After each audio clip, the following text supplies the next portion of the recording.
My 7-year-old son Liam was standing at the shallow end of our backyard pool, superhero towel draped over his neck like a cape, swim trunks a bit sagging from water overload. "Dad, watch my cannonball," he screamed, voice bubbling over with excitement. A second after, he soared through the air, a wet little projectile soaring across the sky, before splashing into the water, sending a tidal wave crashing straight onto the burgers grilling on my barbecue. I laughed, flipping the burgers with a quick wrist action, and turned to wave to my 10-year-old son Noah, who was underwater trying his hand at handstands, his legs quivering like a sideshow attraction. That's when I saw her, Loretta Grayson. Her pastel-colored visor barely crested our 6-foot fence of privacy. She held her phone, wide-eyed, lips flapping open in silent indignation. She was certainly not smiling. A full 10 minutes later, blue flashing lights illuminated the end of our driveway.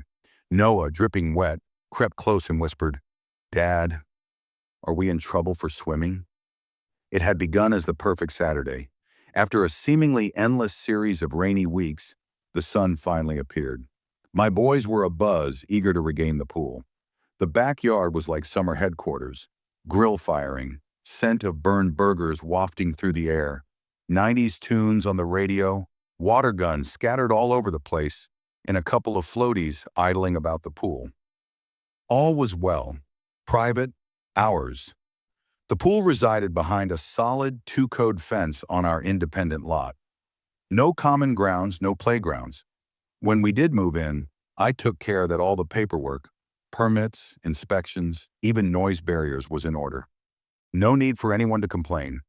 But then I also think about the times when Loretta dwelled 2 houses away and reasons were unnecessary.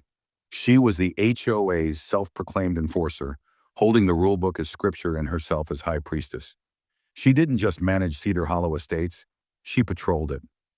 Armed with a clipboard, a fanny pack full of citations, and probably binoculars she used more than her TV. She'd written up Edna Pierce for Halloween lights in November and ticketed Tom Walsh over his dog's excessive barking. I'd managed to fly under her radar for almost a year, until that day. Just as I thought I was flipping a burger, her stinging voice pierced the atmosphere. "Excuse me." Her head popped up between the slats in the fence, appearing like a crazy whack-a-mole. "Your kids are having public indecency," she declared. I gawked, puzzled. Liam had goggles on upside down and was caught in mid-belly flop. He resembled a lumberjack, not something even vaguely lewd. "What?" I said, actually perplexed. She wagged a finger. "Your son is exposing himself, right where the neighborhood can see." I blinked. Liam was soaking wet, rash guard and trunks on, dripping like a waterlogged sponge.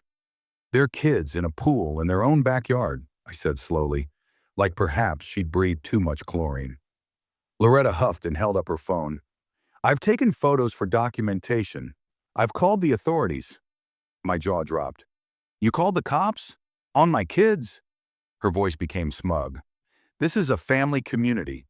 Lewd acts won't be tolerated. I called in public nudity. A cop is en route." And then she disappeared, like a sitcom bad guy. I was frozen in place. Noah came up. "Dad, can I have another floaty?" Liam broke the surface, rubbing his face. "Is that woman gonna arrest us?" I didn't even pee in the pool this time. I should have laughed, but beneath the humor seethed anger. All it took was one uptight police officer to turn this absurd predicament serious. Then my phone rang. Identifying the number, I smiled. "Mike, tell me you're on your way." My brother, Sheriff Mike Tanner, laughed. "Got a public indecency call. Sounded absurd. Then I saw your address." "Loretta's behind it," I said. He groaned. "The drone lady? Butterfly emergency call lady?" "Yep. And now, backyard photographer." He hesitated, then said, "All right, let's have some fun." 15 minutes later, Mike's cruiser pulled up with movie cop panache, lights off, tires positioned just so. Loretta stood on the curb, phone and clipboard clutched in her hands, looking as if she were holding holy relics. Mike emerged, readjusting his belt. "Ma'am," he stated even tone, "you reported public indecency?" "Affirmative, officer," she bubbled. "2 boys, naked, in plain view, beyond that fence." Mike nodded, writing. And you saw this from where? My window, she boasted, pointing to her house, then the fence. Just to make certain, I took pictures. Mike cocked his head. Pictures of children? Her smile wavered. Uh, I had to record. You understand taking pictures of children in someone else's backyard without asking is tantamount to spying? Her face contorted. I I didn't mean I'm the victim here. Mike's eyebrows shot up. You're photographing kids on private property. I know the owner. He's my brother. Silence. Loretta's mouth dropped open, then closed. Then again. Her gaze darted. From the fence to Mike's badge, to me still clutching grilling tongs. I didn't know. No, I don't think you did, Mike said. And like that, the tables were turned.